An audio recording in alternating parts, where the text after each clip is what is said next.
Bismillahirrahmanirrahim. Assalamualaikum warahmatullahi wabarakatuh. Waalaikumsalam warahmatullahi wabarakatuh. Sedulur-sedulur dari Ustadz Danu Official Channel, kemudian juga dari Pak Atung Family Channel, dari Pak Haji yang masih kita tunggu sebenarnya. Kemarin apa namanya saya itu? Eliza. Eliza.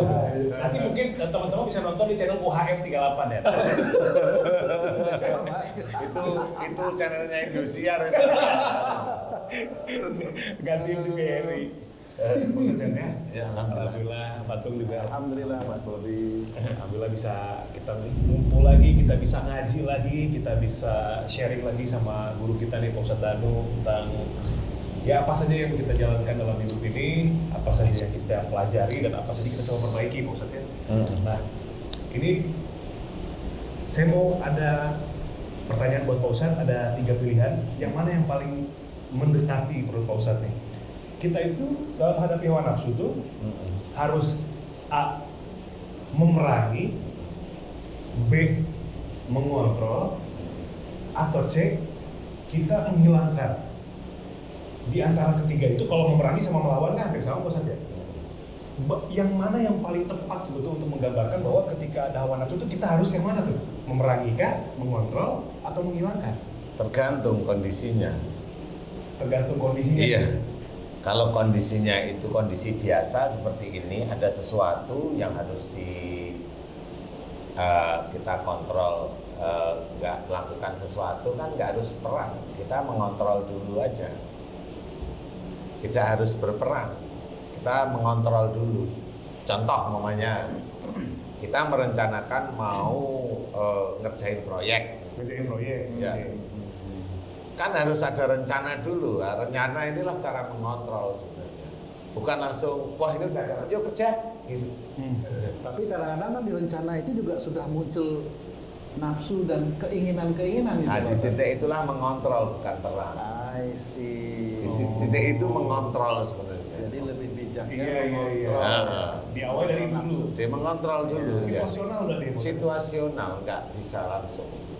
Kalau memerangi hawa nafsu itu titik yang mana?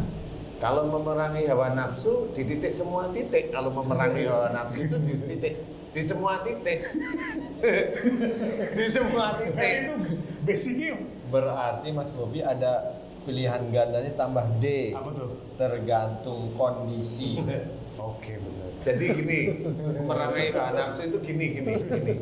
Memerangi. Jadi kalau mengontrol jelas ya, mengontrol itu dari tahap awal. Nah, perang itu juga harus ada yang mau dikerjakan. Melakukan tindakan. Jadi saya mau, Mas Bobi ada urusan sama saya, Iya. bikin saya jengkel. Jengkel ketemu nih Mas Bobi. Saya pertama mengontrol kan nggak bisa. Tapi saya kepingin dapat nilai baik di hadapan Allah kan. Nah, saya harus perang dengan nafsu saya. Ya perangnya bagaimana? Ya pergi dari sisi Mas Bobi, tapi jujur saya nggak mau marah, itu perang.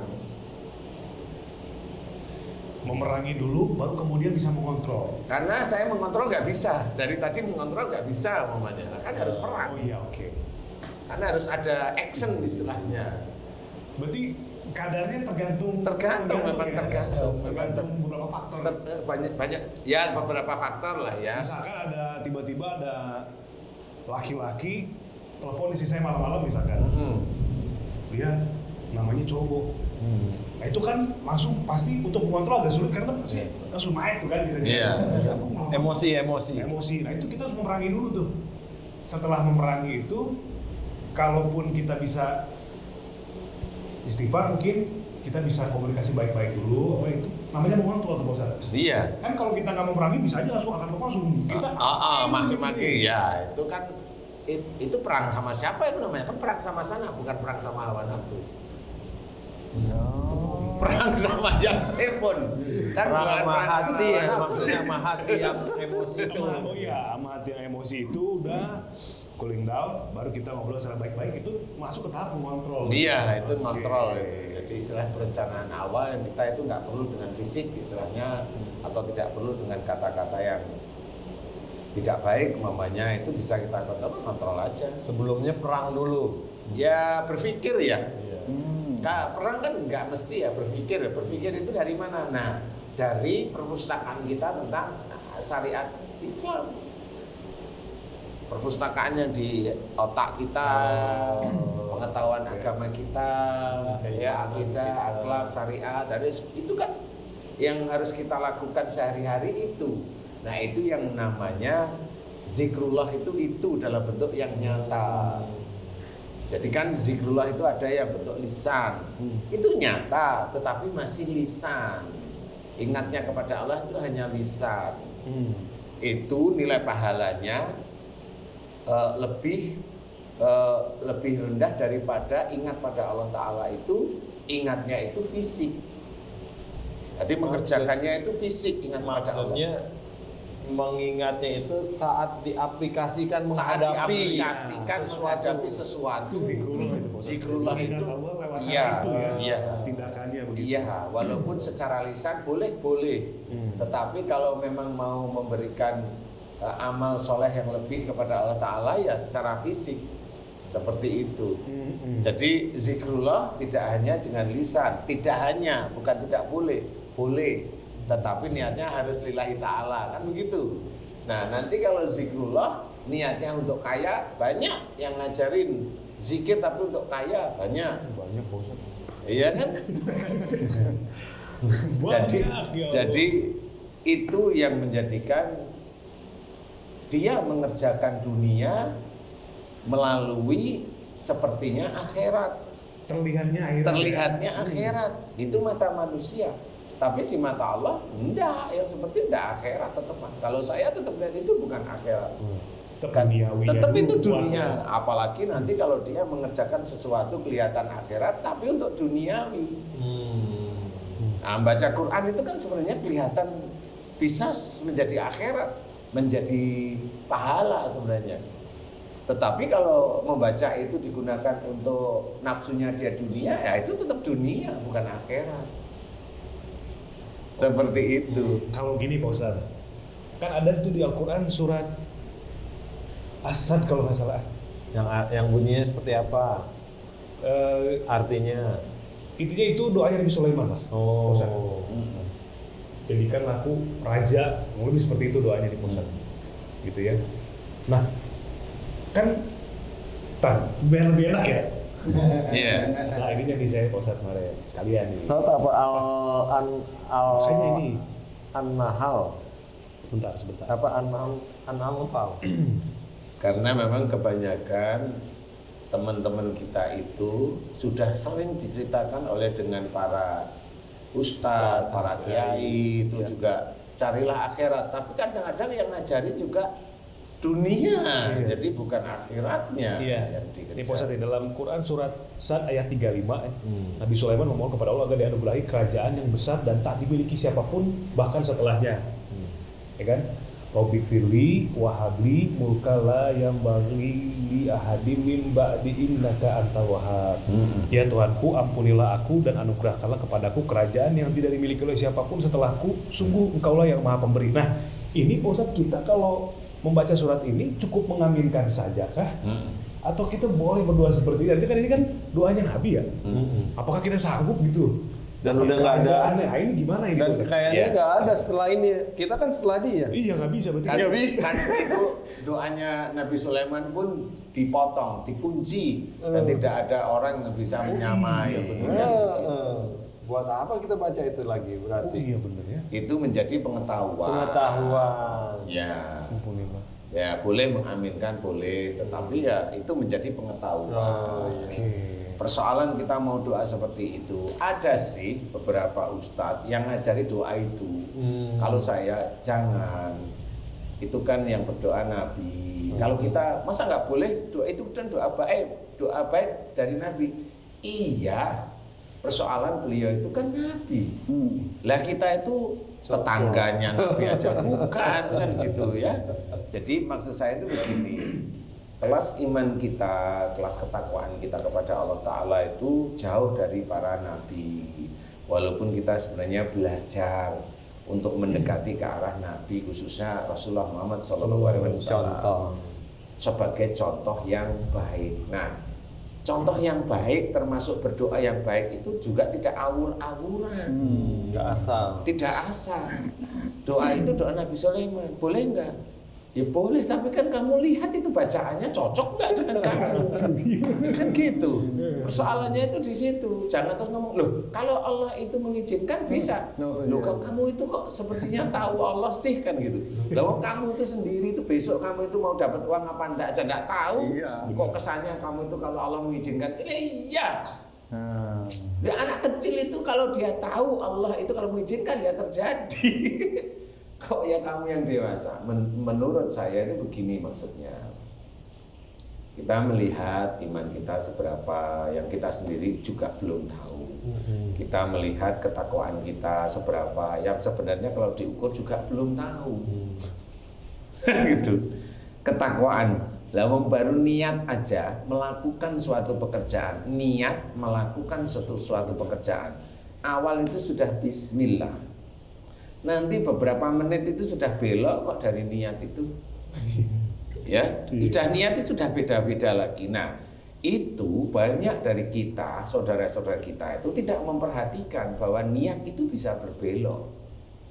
Benar, Pak. Gitu. Nah, niat yang berbelok ini tetap itu dilihat oleh Allah Ta'ala, dicatat oleh malaikat bahwa niat kita itu sudah berbelok. Suatu kesalahan itu Pak Ustadz ya. Ya, kalau itu ya kalau dia mencari surganya ya akhirnya ya menjadi suatu kesalahan. Tapi kalau dia itu hanya mencari duniawi ya menurut manusia biasa ya enggak kesalahan karena itu duniawi. Siapapun boleh. Orang non-Islam pun mencari dunia mah boleh. Adalah kalau kita lihat dari sisi agama kita itu kan rahmannya dari Allah Ta'ala. Sayangnya Allah aja kepada orang-orang yang non-Muslim sehingga dia diberi kesempatan. Nah yang muslim ya harus ngikut di relnya Allah Ta'ala harus ngikut. Jadi kayak doa seperti tadi menurut saya itu terlalu berat gitu. Atau suruh jadi nabi dulu kalau itu kan doanya nabi. Iya. Nabi Sulaiman. Nah sekarang kayak kamu Haji J doa situ boleh. Persoalannya itu Allah itu mau ngasih kerajaan lewat mana kan gitu. Kan harus mikir dulu. Jangan terus dijadikan gambaran lo. Kalau Allah mengizinkan lo iya. Jadi ada yang berpendapat begini Pak Ustadz. Ya mungkin saja Allah menyesuaikan dengan kondisi dia, misalkan dia di rumahnya di Cicurug. Jadi kayak komputer aja gitu ya. Disesuaikan sama si yang memanjatkan doa ini gitu. Cuman kan saya ngobrol sama Pak Ustadz saya bilang enggak. Masalahnya kan Pak Ustadz pernah cerita waktu itu dalam Al-Quran itu ada doa para nabi pernah nggak mengaminkan gitu ya? Iya benar. Terus ada sejarah kemudian ini, ya juga ya kita kan baca aja, nggak ngaminin. Baca juga nggak tahu artinya juga. Iya. Jangan baca terjemahannya. Pelajaran anggaplah nggak karena kan begini sudah membaca ayat saja sudah dapat pahala kan orang lebih ke situnya sebetulnya. Hanya mencari itu aja. Iya. Padahal kalau saya tambahi setelah membaca ujub riak nggak dia? Ya itu. Lah kalau dia setelah baca ujub sama riak ya selesai. Nggak ada nilainya. Bacanya hanya setengah jam, ujub riak itu berhari-hari loh. Ngapain? Tekor. Bacanya cuma 2 ayat. Hilang sama aja. Ya Allah. Sama seperti itu makanya itu kita harus hati-hati. Nah inilah yang namanya bertempur dengan nafsu itu. Berdoa seperti ini pun bisa jadi tuh ada nafsu juga. Ada nafsu kalau kita diiming-imingin dengan kerajaan Nabi Sulaiman. Tapi kalau kita baca ya normal ya beliau Nabi. Tidak mau dikalahin ya normal, enggak ada nafsu apa-apa. Kita mengaminkan. Pada waktu kita mengaminkan biasa. Nah di titik itulah malaikat itu tahu bahwa kita nggak punya nafsu. Kita mengaminkan doa para nabi di titik itu untuk siapa? Ya untuk diri kita sendiri sebenarnya. Nah doa itu akan berbalik untuk diri kita. Nah kalau dilihat oleh Allah Ta'ala memang kita nggak punya nafsu, ya baru Allah itu memilih. Tuh kayaknya dia nggak punya nafsu tuh, kayaknya nggak teriming-iming dengan doanya. Iya. Nah di situ mulai itu Allah memberikan jalan. Nah memberikan jalan disitulah muncul bahwa oh ini kayaknya petunjuk dari Allah Ta'ala. Dia tersambuti. Kok tersambuti sih?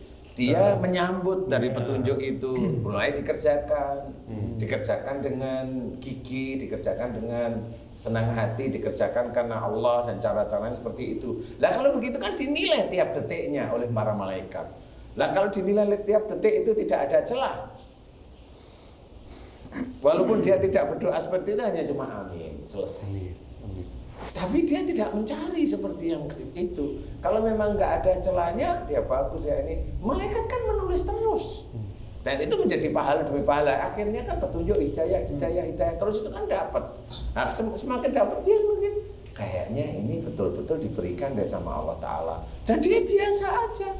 Memahami dan mengendalikan diri. Memahami dan mengendalikan diri di titik itu kan juga berperang melawan nafsu awalnya di situ.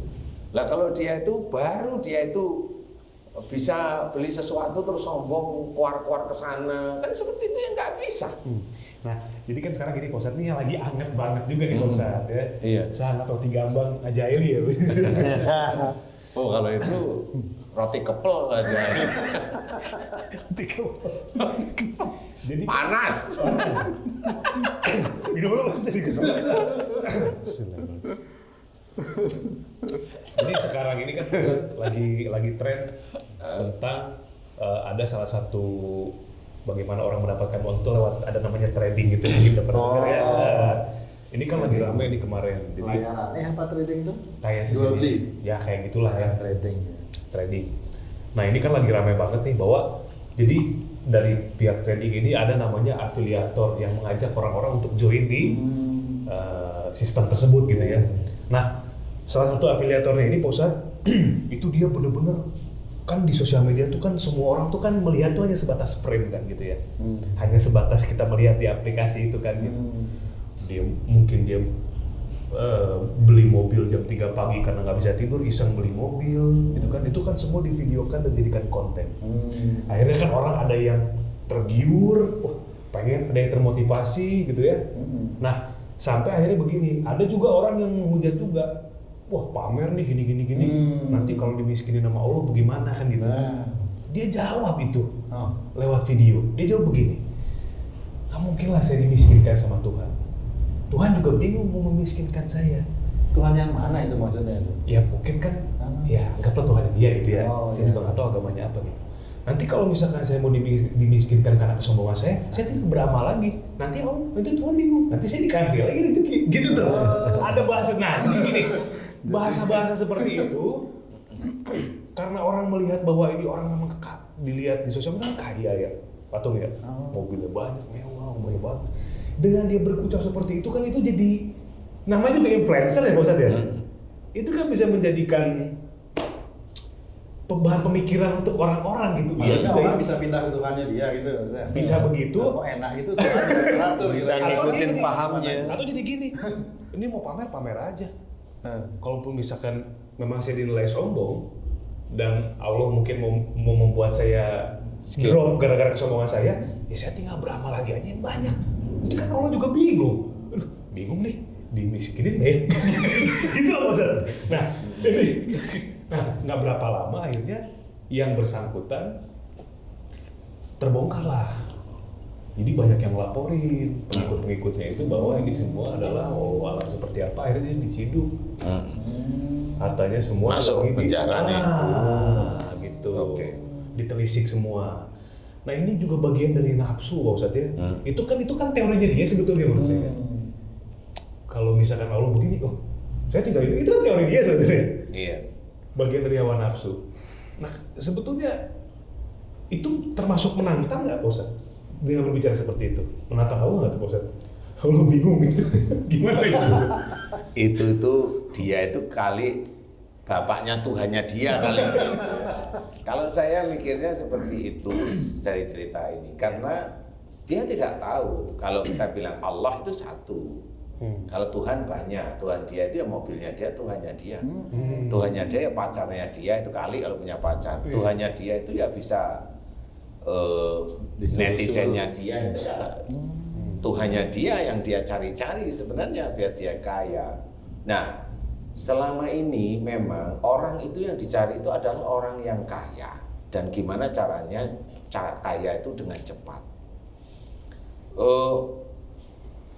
Sebenarnya masalah ini juga di dalam agama kita itu diajarkan oleh Allah Ta'ala.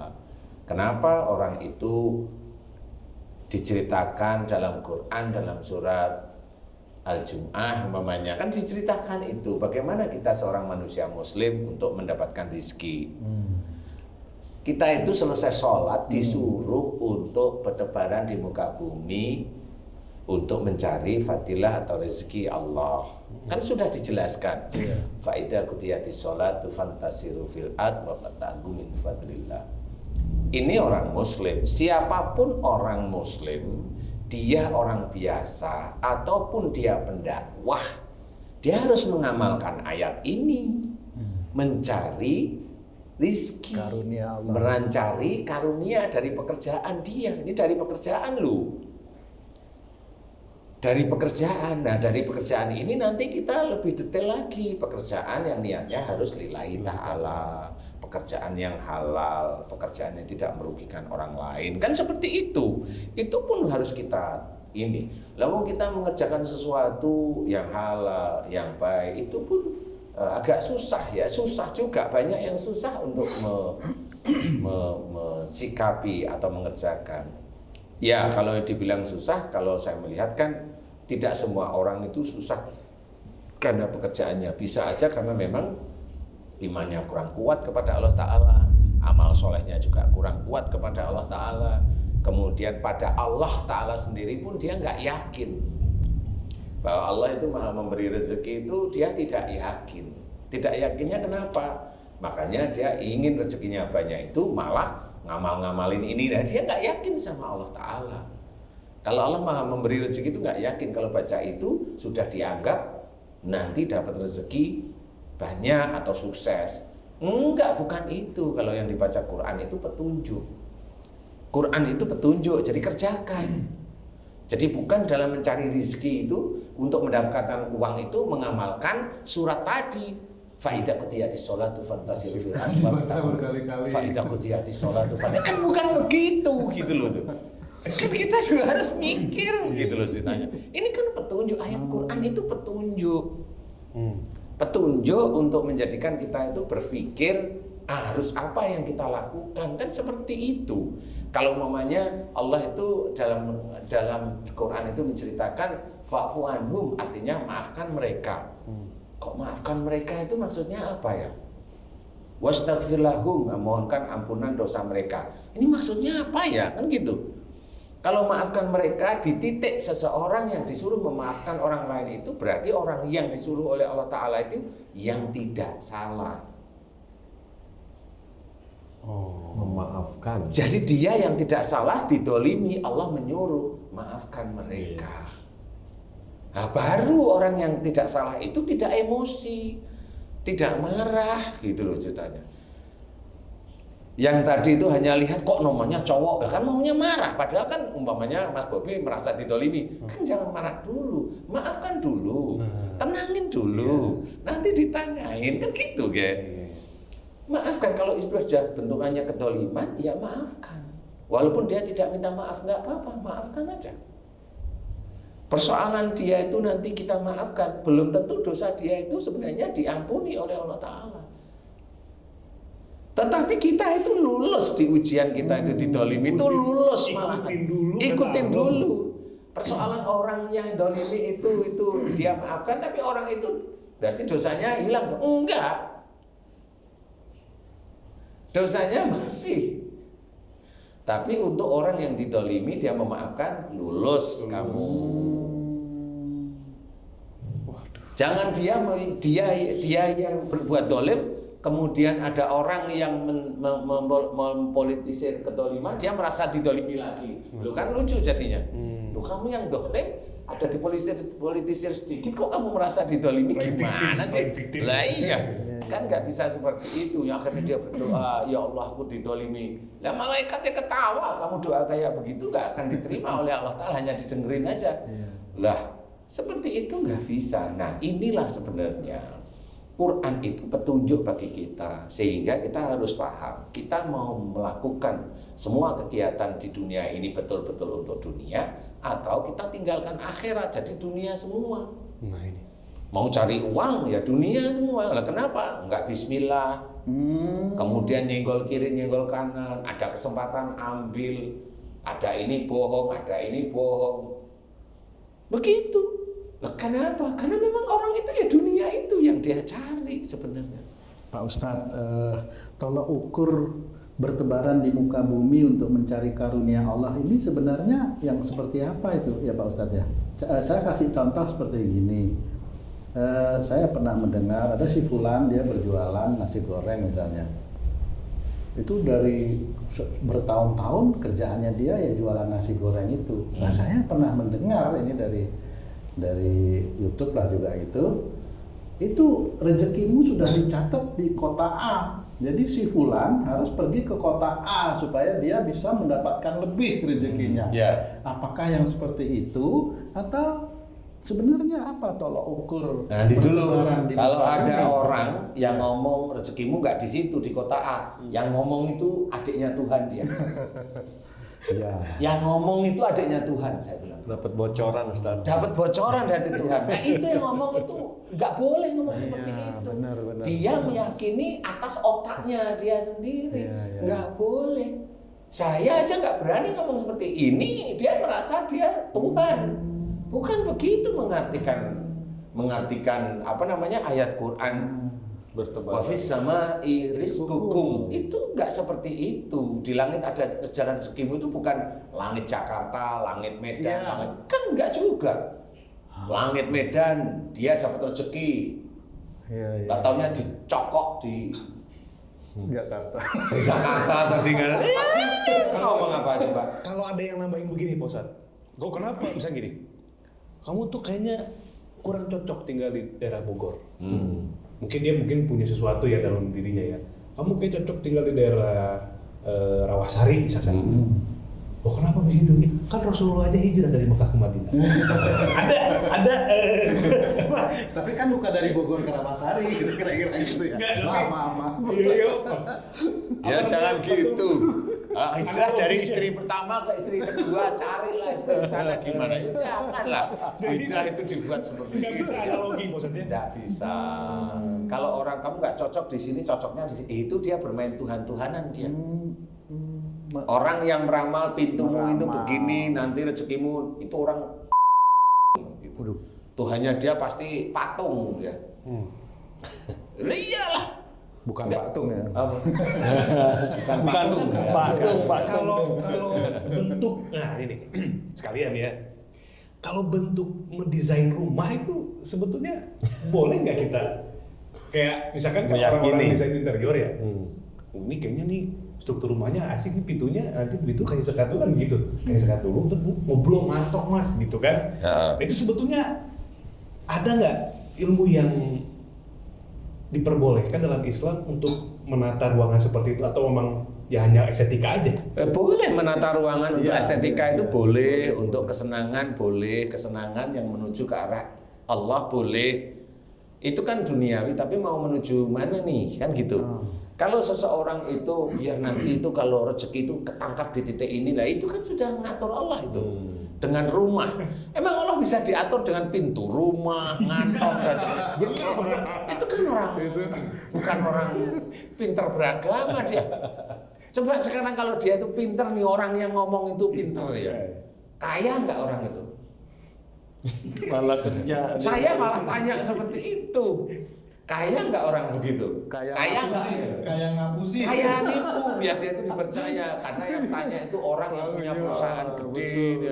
Dia itu udah seneng, wah jangan begini. Lihat aja dulu kehidupan dia bisa ngomong nggak? Iya sih. Lah iyalah. Ya begitu itu. Kalau saya mah ketawa, sebenarnya kalau rumah yang Islami yang jelas bagaimana kita itu di keluarga itu bisa berkumpul, anak tidak individual itu bagaimana jangan menaruh TV di kamar anak-anak, itu kan jelas. Jadi bagaimana? ada pola itu ya, Iya, Pak, ada pola. ada Bagaimana? terbentuk. Iya, jadi kamar nanti anak-anak, mamanya yang belum nikah, kamar itu jangan ada kamar mandinya. Nah, kenapa Pak? Lah karena dia harus rajin mau keluar mau masuk itu harus rajin keluar. Biar masuk. sering interaksi ya. Bisa ada interaksi keluar itu ada yang di luar nih apa gimana lah seperti itu. Nah, itu sama seperti itu. Nanti bagaimana ruangan itu bisa dibikin ada ruang tamu, di situ baru ada TV 1. Di situ ngumpul semua. Nah, di situ kan di dalam ngumpul itu ada omongan masalah-masalah agama, omongan masalah dia di sekolah bagaimana. Itu kan kita bentuk. Nah, kalau seseorang itu pimpinannya bisa membentuk seperti itu, nah itulah pemimpin yang jelas. Dia memberikan, jangan sampai keluarganya itu masuk api neraka, itu di situ. Iyalah. Kita harus mendesain agar nanti berjalan di relnya Allah Ta'ala. Iya sih bener. Kalau dengan cerita Pak Ustadz yang ini saya bener juga ya. Kenapa banyak terjadi anak ternyata di sekolahnya gimana? Karena kita jarang ketemu. Dia punya, siapa nih? punya dunia sendiri. Iya kan gitu. Kita sudah anak semua gitu. Lu tanya siapa? Nanya siapa coba? Ini lagi ngomongin patung nih. Lagi ngomongin patung. Padahal patung kan tinggal di Bali. Iya. Sebenarnya kita itu harus nyontoh itu keluarga yang rukun itu kayak keluarganya Rasul 1, Iya. yang kedua itu keluarganya Haji J. Kemana-mana. Ada yang mau ditanyain Pak Haji. Pak Haji kan di rumah TV semua Enggak, sih. kita tadi bilang kalau kamar mandi jangan di kamar. Orang dulu udah duluan tuh. Kamar mandinya jauh di kali. Itu karena nggak bisa bikin. Kejauhan juga itu. Itu nggak interaksi juga lama nunggunya. Nggak balik-balik. Ternyata Jauh. Sampai nunggu Filosofinya mandi, itu. antri ngobrol. Oh iya. Bisa juga itu. Jadi memang harus disesuaikan semuanya itu yang dikerjakan itu adalah akhirat. Nah, kerjakan akhirat itu bukan hanya sholat, bukan hanya baca Quran, bukan hanya puasa. Saya juga sering kok ketemu sama seseorang, saudara kita Muslim, sering dia puasa Senin Kemis, tapi sering hobinya maki-maki suaminya, sering saya. Dan saya cuma diem aja. Ya itu, dia mengerjakan puasanya untuk akhirat, tapi tidak bisa menjaga mulutnya. Nah, ini sama seperti yang lain. Zikrullah itu harus benar-benar dengan tidak hanya dengan lisan, tapi harus dikerjakan. Puasa, esensi puasa itu apa? Esensi puasa itu meredam hawa nafsu. Nah, meredam hawa nafsu itu yang bagaimana? Ya jangan bicara yang tidak manfaat. Itu kan meredam hawa nafsu juga. Bicaralah yang manfaat. Itu mengeluarkan amal soleh. Termasuk jangan emosional. Kemudian nurut nasihat. Itu kan meredam hawa nafsu yang tidak baik. Nah, pada saat dia itu puasa tapi dia masih maki-maki suaminya, dia masih emosional. Kalau laki-laki lah sama aja. Dia dari titik mana dia bisa menjadi seorang yang kelihatan soleh atau soleha di hadapan Allah Ta'ala? Wong di depan manusia aja nilainya udah berantakan seperti itu. Itu di depan manusia. Bukan berarti kalau biarin aja manusia menilai saya, yang penting nilai saya di hadapan Allah itu baik. Lah itu kan perkiraanmu sendiri. Lah mau manusia yang normal aja lihat aja kamu berantakan, apalagi Allah Ta'ala kan gitu. Lebih jeli. Dan ini yang tidak diperhatikan oleh kita atau saudara-saudara kita yang lain. Kan hablum minallah, hablum minannas maksudnya. Jadi misalnya manusia juga harus terjadi silaturahmi yang baik. Kalau misalkan ada orang yang masih menilai, ini kok kayaknya emosional, ini kayaknya kok ngotot. Berarti kan hablum minannas kan masih ada yang berpikir seperti itu, apa yang hablum minallahnya? Iya. Manusia aja masih. Kecuali kalau dia merasa dia nggak punya dosa lah, itu beda. Nah, saya kan orang bangsa ini, saya nggak punya dosa lah. Ampun. Itu landasannya apa ya sampai Landasannya itu pesawat terbang itu sampai ngomong saya nggak punya dosa gitu. Nah itu ya nggak tahu ya walaupun orang dia itu ya saudara kita, tapi ngomong begitu tuh lucu gitu. Lah, yang harus diketahui kan yang jelas itu bahwa seseorang itu nanti yang mulia di hadapan Allah itu adalah orang yang paling takwa. Itu harus tahu. Jadi siapapun orang, dia mau bangsa mana, kayak kalau memang dia takwanya bagus, ya dia itu mulia di hadapan Allah Ta'ala. Kan gitu. Bukan dia ambil bangsanya, kemudian dia langsung mulia di hadapan Allah Ta'ala. Orang usah sholat baik, kowe. Kan gitu orang duit dosa kan gitu. Tapi ya kan nggak boleh seperti itu. Manusia ngomong seperti itu nggak boleh.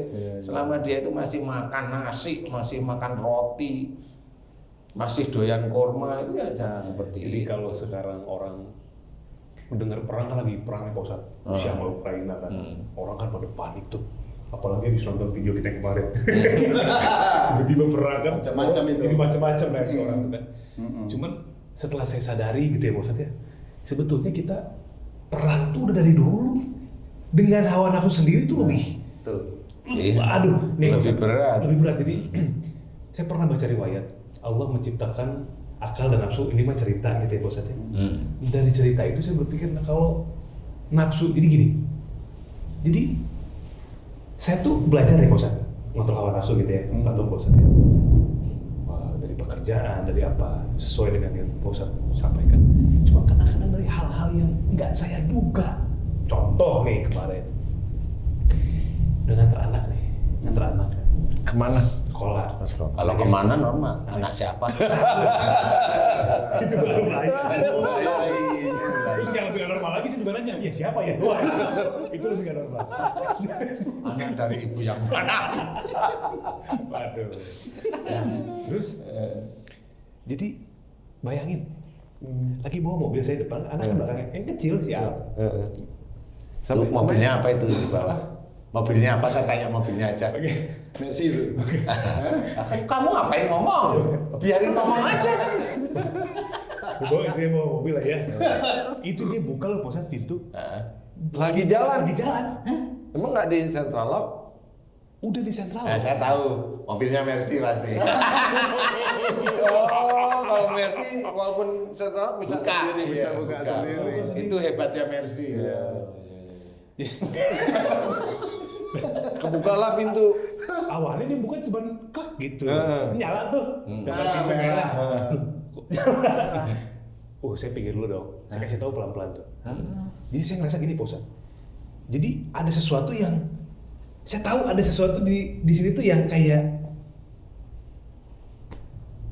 apa ya? Dia kayak mengendalikan, mencoba untuk mengendalikan sesuatu yang mencoba untuk mengendalikan gitu. Tapi saya berusaha untuk jangan, sekarang masih 5 tahun kan, udah mau 5 tahun. Jangan ya, awas nanti ada ini loh ini. Batu. Tiba-tiba arah mau pulang sekolahnya nih.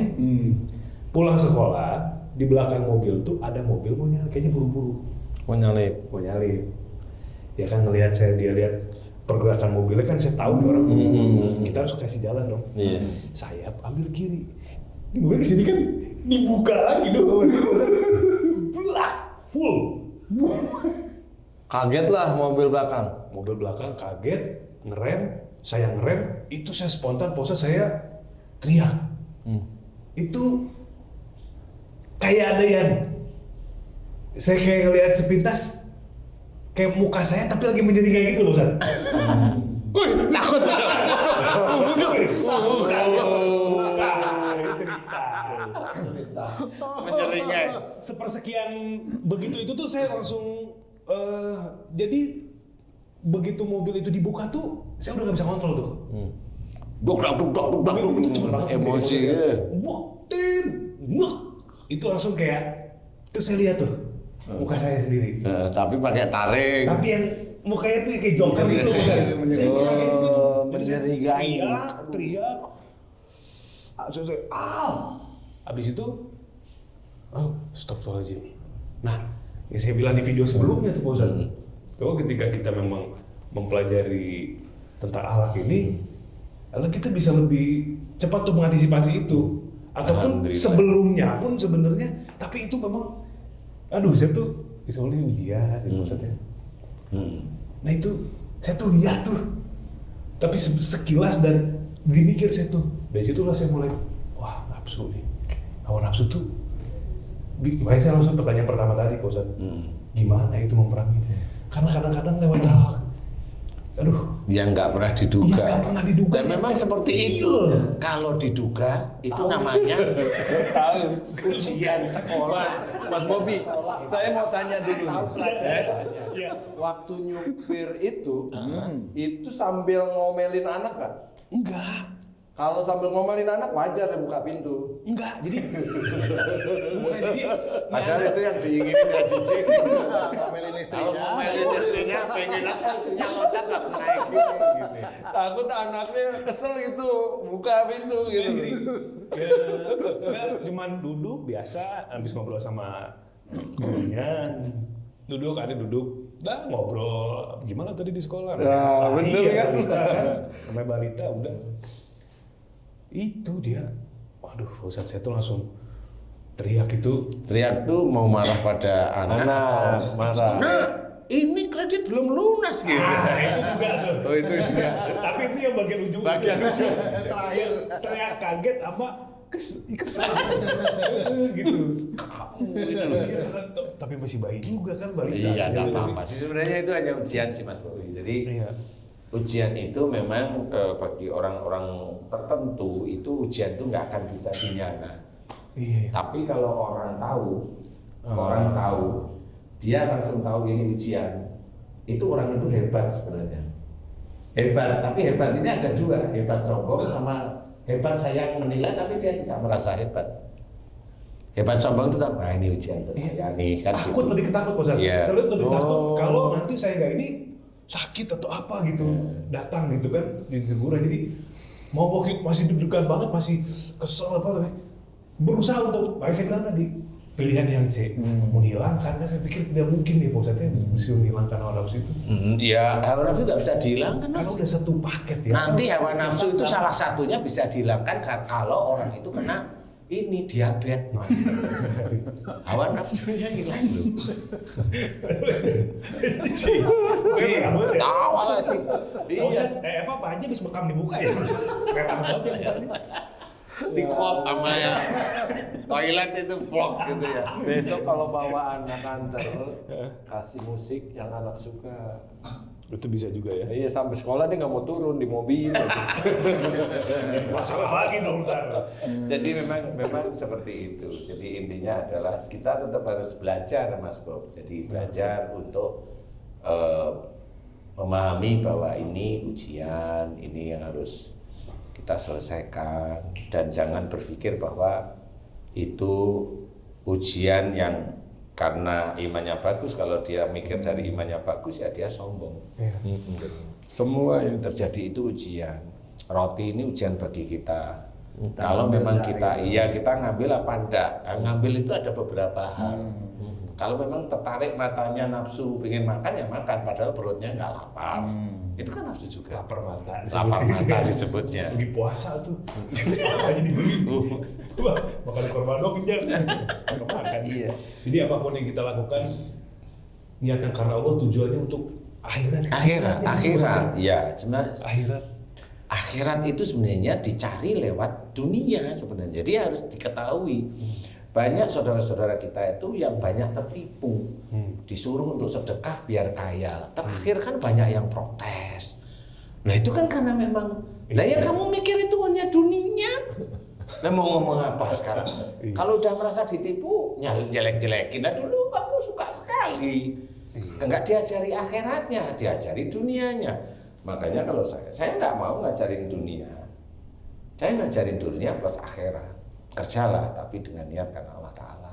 Kalau mengejar dunia tidak akan mengikuti, maksudnya selesai di situ. Iya selesai di situ, nggak mungkin akhirat mengikuti itu nggak mungkin. Memang ada orang yang dulunya mengejar dunia nih, dia dulu akhirat enggak. Setelah dia kaya, dia menjalankan akhirat.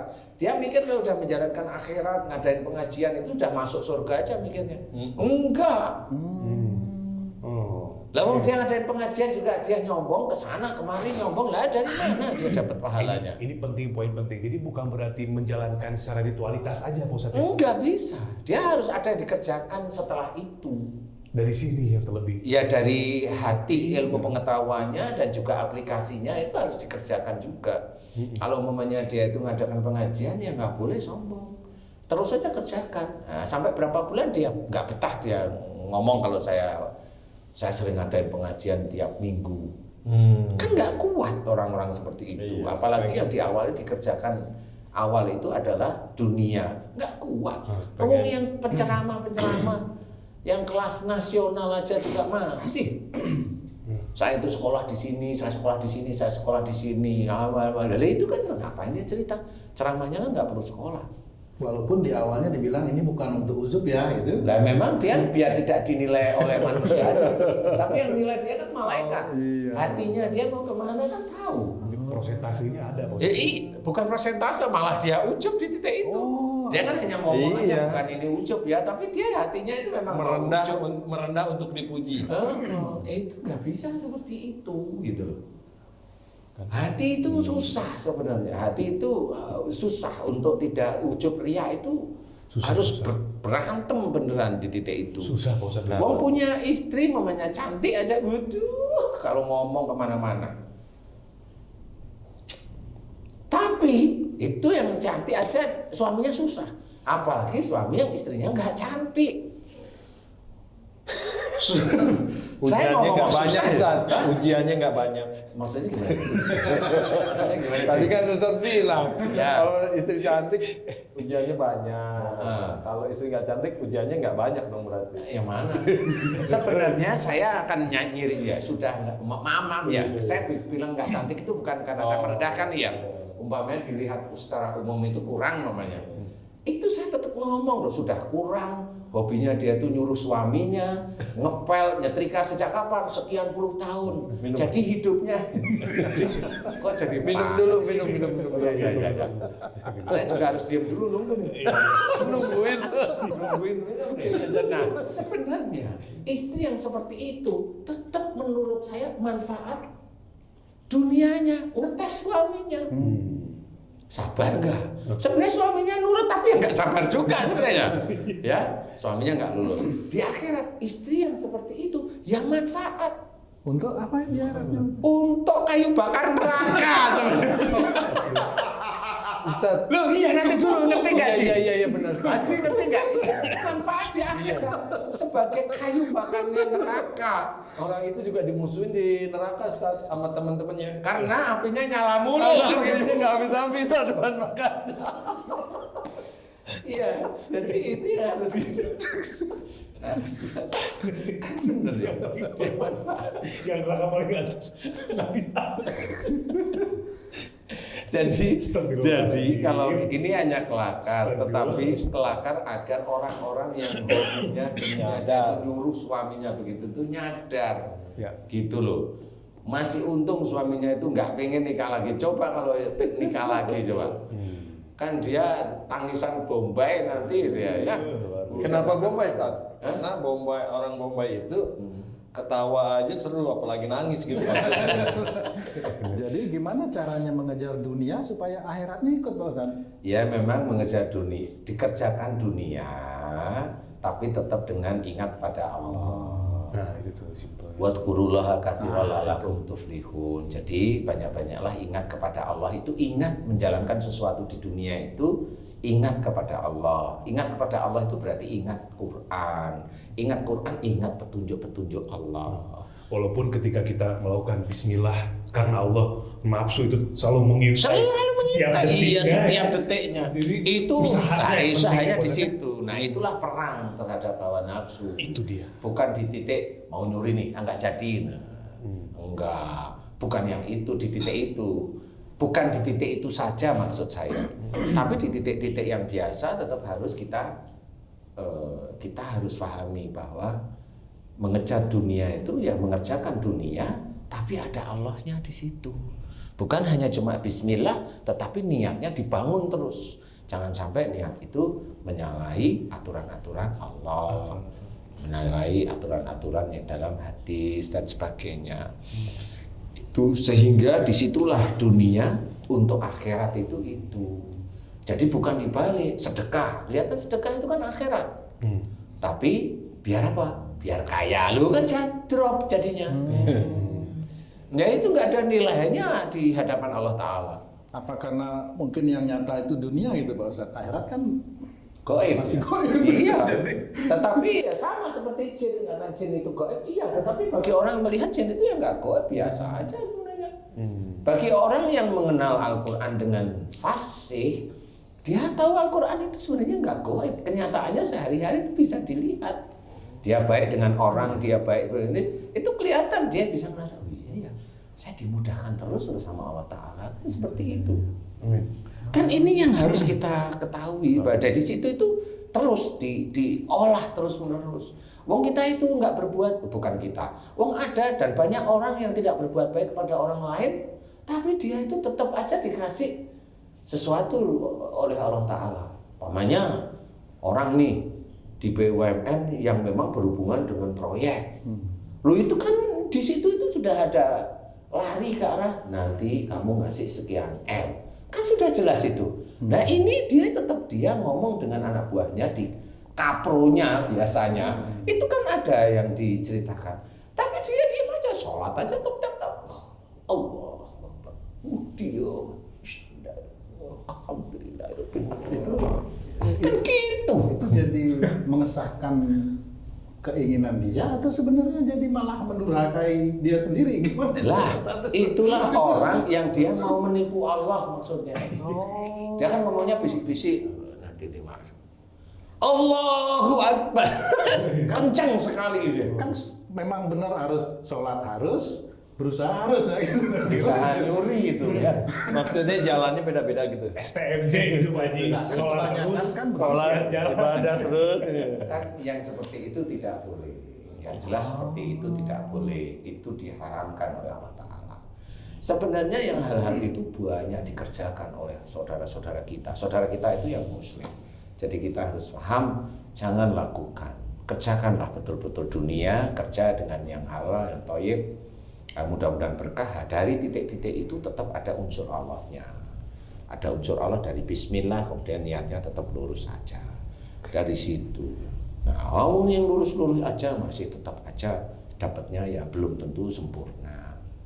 Jadi pada saat mendapatkan sesuatu yang belum sempurna, ya jangan protes, jangan seperti ini. Tetap aja dilalui, karena apa? Allah bisa aja ngetes kita itu kesabaran kita. Kita diberi rezeki memang tidak sebesar seperti yang kita rencanakan, nggak usah ngeluh. Ya ini rezeki yang bisa kita dapatkan, syukuri aja. Nah, hubungannya tadi dengan, wah ini jadi panjang nih. Nah ini nggak boleh, harus stop dulu. next ya. Iya. Kalau nggak masih berdiri juga. Ini jadi Ada job yang menarik nih. Apa nih? Ustaz, di depan rumah saya itu kan tiap pagi itu ada tukang sayur dorong tuh. Iya. Saya suka beli itu. Gabung sama Kenapa nggak istrinya? komunikasinya Ini. bermasalah. Perlawanan. terbatas. Terbatas. Jadi saya yang belanja. Tiap hari ngobrol sama ibu tuh sebatas saya udah selesai saya. Terus sehari, 2 hari, seminggu, sebulan, mungkin udah bertahun gitu ya. Suatu saat saya lagi beli, salah satu ibu yang tiap hari ketemu itu bilang, Pak Haji, saya sering dari dulu tuh sering nonton YouTube Pak Haji loh sama Pak Ustadz Danu katanya. Terus? Saya yang tadinya istilahnya kalau orang tuh seneng dong, jadi malu. Sebentar, ini yang saya mau tanya nih. Dia kan Pak, dia itu kan pasti mendengar keseluruhan tuh siapa saya gitu. Ya Allah, saya bilang, oh gitu Bu. Mulai kapan nontonnya Bu? Semenjak ada Pak Haji di situ, saya buka channel Ustadz Danu official channel itu, saya tonton terus yang ada Pak Haji. Ya Allah, Ibu, makasih ya Bu ya. Pulang langsung. Tadi diambil ya Bu. Oke. Wah ini cerita bagus. Itu bagus. Aduh, ini kalau masuk Eliza TV vlognya lucu nih ya. Itu artinya terkenal tapi nggak sombong. Malah malu gitu, malu. Malah malu. Malah diomongin kan. Malah malu gitu. Ini anti ujub. Ini sampai. Baik, saudara channel dari Patu Family Channel, Pak DJ, alhamdulillah sudah tadi ini part 1 ya. Nanti kita akan lanjut lagi. Ini memang pembahasannya memang panjang karena memang hawa nafsu ini selalu saja ada pada diri kita tuh setiap tarikan nafas. Jadi memang Di itu setiap juga perbuatan. Setiap perbuatan. Jadi apapun yang terjadi itu pasti disebabkan oleh hawa nafsu kita. Baik itu yang positif maupun negatif, semua pakai nafsu ya. Tinggal diarahin ke yang mana nih, gitu ya. Gitu. Jadi mudah-mudahan nih tadi banyak sekali pembelajaran yang diambil. Nanti kita akan lanjut lagi di Karena video tadi itu selanjutnya. menggelitik tuh Mas Bob. Yang mana tuh? Kan orang itu banyak mengejar dunia, melupakan akhirat. Nah, Padahal itu. dia sholat, Nah. padahal dia bayar Bayar zakat, zakat. padahal dia sedekah katanya supaya rezeki yang dia dapat dari itu Dan sedekahnya itu halal ya. Gitu ya. Itu kan menarik itu. Iya. menarik. dong. Nah, nanti kita bahas lagi nih video Dulu biar Apa tahu. Sholat niatnya lila mau lillahi Allah ta'ala. tapi niatnya dunia gitu. Nah itu. Jadi masih akan ada kelanjutannya. Pak Haji juga tadi dengan ibu-ibu yang sayur itu yang nanti akan lanjutannya lagi. Cukup menggelitik itu. Cukup menggelitik. Jadi kita lanjut di video selanjutnya. Assalamualaikum warahmatullahi wabarakatuh. Waalaikumsalam warahmatullahi wabarakatuh. Aduh.